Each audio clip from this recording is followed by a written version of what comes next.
Hi, నేను doctor Madhuri, fertility specialist. ఈరోజు నేను మీకు ఐవీఎఫ్ ప్రాసెస్ గురించి ఎక్స్ప్లెయిన్ చేస్తాను. సో చాలామందికి ఐవీఎఫ్ అంటే చాలా భయాలు, సందేహాలు ఉంటాయి. సో ఐవీఎఫ్ టెస్ట్ ట్యూబ్ బేబీయా అని వెనకాడుతూ ఉంటారు. ఈరోజు మీకు ఐవీఎఫ్ ప్రాసెస్ గురించి నేను ఎక్స్ప్లెయిన్ చేస్తాను. సో ఈ ఐవీఎఫ్ ప్రాసెస్ని మనం డీటెయిల్గా తెలుసుకుందాం. So first step is consultation and evaluation. So ఇందులో ఏంటంటే మనం ఫీమేల్కి ఫస్ట్ స్కాన్ చేస్తాం. ఓవరీస్లో అసలు ఎగ్ కౌంట్ ఎంత ఉంది, యూట్రస్ నార్మల్గా ఉందా లేదా, అండ్ కొన్ని బ్లడ్ టెస్ట్స్ కూడా చేసుకుంటాం, లైక్ ఎఫ్ఎస్హెచ్, ఏఎంహెచ్ లాంటివి. అదేవిధంగా మేల్కి కూడా సెమెన్ అనాలిసిస్ చేయడం జరుగుతుంది. కౌంట్, మొటిలిటీ, నార్మల్ ఫార్మ్స్ ఇవన్నీ ఎలా ఉన్నాయని. సో వాళ్ళకి టెస్ట్ అనేది చేసి ఐవీఎఫ్ ప్రాసెస్కి స్టార్ట్ అయినాక మనం సెకండ్ స్టెప్ ఏంటి అని అంటే ఓవేరియన్ స్టిమ్యులేషన్. సో ఈ ఓవేరియన్ స్టిమ్యులేషన్లో ఏం చేస్తాము, ఈ ప్రతి నెల ఆడవాళ్ళకి ఒక గ్రూప్ ఆఫ్ ఫాలికల్స్ అనేవి స్కాన్లో కనిపిస్తూ ఉంటాయి అన్నమాట. సో ఆ నెలలో ఉన్న ఫాలికల్స్ అన్నీ పెరగడానికి మనం ఇంజెక్షన్స్ ఇస్తాం.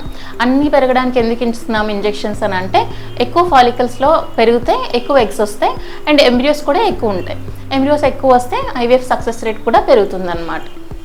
సో ఈ ఓవేరియన్ స్టిమ్యులేషన్లో ఫాలికల్స్ అన్నీ మంచిగా మనకు కావాల్సినట్టు పెరిగాక చిన్న ఎనస్థీషియా ఇచ్చి ట్రాన్స్వెజైనల్గా అంటే కింద నుంచే కుట్టు కోత లేకుండా నీడిల్ ద్వారా ఎగ్స్ అనేవి యాస్పిరేట్ చేయడం జరుగుతుంది. అదే ఈ థర్డ్ స్టెప్, ఎగ్ రిట్రీవల్ అన్నమాట. సో ఈ ఎగ్స్ అనేవి మనకు కలెక్ట్ చేశాక ల్యాబ్లో ఎంబ్రియాలజిస్ట్ మైక్రోస్కోప్ కింద చూస్తారు అసలు ఈ ఎగ్స్ ఎలా ఉన్నాయి, ఎగ్ క్వాలిటీ ఎలా ఉంది అనేది. తర్వాత సైమిల్టేనియస్గా మనం హస్బెండ్ని సెమెన్ కలెక్షన్కి కూడా పంపడం జరుగుతుందన్నమాట. That is sperm collection process. So ఈ స్పర్మ్ అనేది అలానే యూస్ చేసేస్తామా అంటే కాదండి. స్పర్మ్ని అందులో ఉన్న కౌంట్, మొటిలిటీ బట్టి మనం ప్రాసెసింగ్ మెథడ్ అనేది సెలెక్ట్ చేసుకుంటాం అన్నమాట. సో ఈ స్పర్మ్ ప్రాసెసింగ్ కూడా అయిపోయినాక next step is the fertilisation.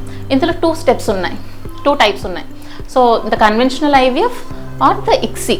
Conventional IVF అంటే ఏంటంటే, ఇప్పుడు మనం కలెక్ట్ చేసిన ఎగ్స్లో ఒక ట్యూబ్లో పెట్టి స్పర్మ్ అనేది అందులో డిపాజిట్ చేస్తామన్నమాట. సో ఇది న్యాచురల్గా ఫర్టిలైజేషన్ జరుగుతాయి అన్నమాట. సో న్యాచురల్గా దానంతటవి ఎగ్లోకి స్పర్మ్ అనేది పెనిట్రేట్ అయ్యి ఫర్టిలైజేషన్ జరగాలి.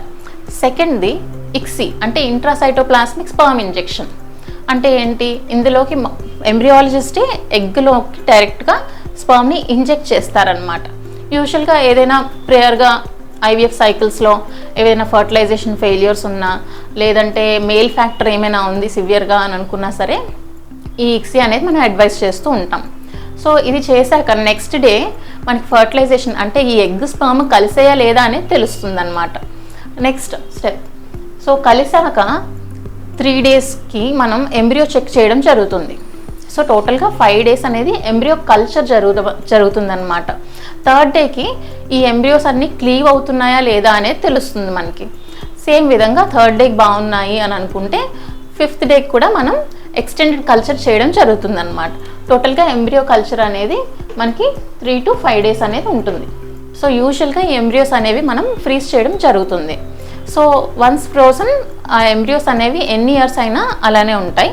మనం ఎప్పుడైనా వాటి ట్రాన్స్ఫర్కి అనేవి వెళ్ళొచ్చు అనమాట. So next step in this IVF is embryo transfer. ఇది ఎప్పుడు చేస్తాము, సో వైఫ్కి అంటే ఉమెన్కి ఆల్రెడీ మళ్ళీ పీరియడ్స్ వచ్చేయాలన్నమాట. ఎగ్ రిట్రీవల్ అయిపోయినాక మళ్ళీ పీరియడ్స్ వచ్చేసాక పీరియడ్ వచ్చిన సెకండ్ డే మన దగ్గరికి వస్తారు, హాస్పిటల్కి వస్తారు. అప్పుడు స్కాన్ చూసి స్కాన్లో యూట్రస్ అండ్ ఓవరీస్ అంతా నార్మల్గా ఉన్నాయి, సిస్ట్స్ ఏవి లేవు అని రూల్ అవుట్ చేసుకొని హార్మోన్ టెస్ట్ చేసుకొని నార్మల్గా ఉంటే అప్పుడు గర్భసంచి లోపల పొర అంటే ఎండోమెట్రియం అనేది పెరగడానికి మనం మెడిసిన్స్ ఇస్తామన్నమాట. ఈ మెడిసిన్స్ అనేవి ఒక 10 to 15 డేస్ అనేవి పట్టచ్చు. కొంతమందిలో తిన్న ఎండోమెట్రియం ఉండే వాళ్ళల్లో ఇంకొంచెం ఎక్కువ రోజులు పట్టచ్చు అనమాట. సో వాళ్ళకి పెరిగే విధంగా మనం డోస్ అనేది మాడ్యులేట్ చేస్తూ ఉంటాం. సో ఈ ఎండోమెట్రియం అనేది మనకు కావాల్సినంత పెరిగి like around 8 mm and above పెరిగి బ్లడ్ ఫ్లోస్ అని అంటాం, డాప్లర్స్ అంటే ఎండోమెట్రియల్ డాప్లర్స్ అంటే వాస్క్యులారిటీ బాగుండి యూట్రైన్ ఆర్టరీ డాప్లర్స్ అని అంటాం. అంటే గర్భసంచి యొక్క రక్త ప్రసరణ బాగుంది అని అనుకునేటప్పుడు, పొర థిక్నెస్ కూడా బాగుంది అనేటప్పుడు ప్రొజెస్ట్రాన్ అనే ఇంజెక్షన్ స్టార్ట్ చేస్తాం. సో ఈ ప్రొజెస్ట్రాన్ అనే ఇంజెక్షన్ స్టార్ట్ చేశాక ఈ ఎంబ్రియోస్ ఏ రోజునైతే ఫ్రీజ్ చేసామో 3rd day or 5th day, దాన్ని బట్టి ప్రొజెస్ట్రాన్ స్టార్ట్ చేసిన 3rd డేకి ఆర్ 5th డేకి మనం ఎంబ్రియో ట్రాన్స్ఫర్ అనేది షెడ్యూల్ చేస్తాం. సో ఈ ఎంబ్రియో ట్రాన్స్ఫర్ ప్రొసీజర్ అనేది ఇంకా సింపుల్ ప్రొసీజర్ అండి. ఎనస్థీషియా కూడా ఏమీ అవసరం లేదు. జస్ట్ మామూలుగా స్కాన్ చేస్తున్నట్టే పేషెంట్ పడుకుంటారు. అల్ట్రాసౌండ్ గైడెడ్గా ఎంబ్రియో ట్రాన్స్ఫర్ అనేది చేయడం జరుగుతుంది. సో ఎంబ్రియో ట్రాన్స్ఫర్ చేశాక 14 డేస్కి మనం ప్రెగ్నెన్సీ టెస్ట్ అనేది చేసుకోవడం జరుగుతుంది అనమాట. యూజువల్గా ఇది బ్లడ్ టెస్ట్లో చూస్తాము, బీటా హెచ్సిజీ లెవెల్స్ చూస్తామన్నమాట. సో ఈ బీటా హెచ్సిజీ లెవెల్స్లో మనకి తెలుస్తుంది ప్రెగ్నెన్సీ పాజిటివా లేదా అనేది. Once your test is positive, your journey to parenthood starts అనమాట. సో ఇది ఐవీఎఫ్ ప్రాసెస్. సో టోటల్గా embryo formation is first month and embryo transfer is the second month. ఇది 2 months ప్రాసెస్. భయపడడానికి ఏమీ లేవు. Safe injections, safe medicines and anaesthesia కూడా long hours ఏం లేదు. జస్ట్ ఎగ్ రిట్రీవల్కి 10 to 15 minutes షార్ట్ ఎనెస్థీషియా ఉంటుంది and completely safe without any side effects. ఎవ్వరు ఏం భయపడకుండా చేసుకోవచ్చు. పుట్టే బేబీ ఎలా పుడతారో అంత నార్మల్గా ఉంటుందా లేదా అనేది మీకు భయం ఉండొచ్చు, బట్ కంప్లీట్లీ సేఫ్ అండి. ఈవెన్ చాలా స్టడీస్ ప్రూవ్ చేశాయి దట్ ఐవీఎఫ్ నుండి పుట్టిన బేబీస్ అండ్ న్యాచురల్ ప్రెగ్నెన్సీ నుంచి వచ్చిన బేబీస్ ఇద్దరు కూడా సిమిలర్గానే ఉంటారు. వీళ్ళకి ఏమి సైడ్ ఎఫెక్ట్స్ ఏమీ ఉండవు అండ్ లాంగ్ టర్మ్ కండిషన్స్ ఇలా రావడం కూడా ఎక్కువ రిస్క్ ఏమీ లేవు అనేది ప్రూవ్ అయింది. సో ఈ వీడియో మీకు యూస్ఫుల్ అయింది అని అనుకుంటున్నాను. ఇంకా దీని గురించి మీకు డీటెయిల్గా తెలుసుకోవాలి అని అనుకుంటే take an appointment and consult us.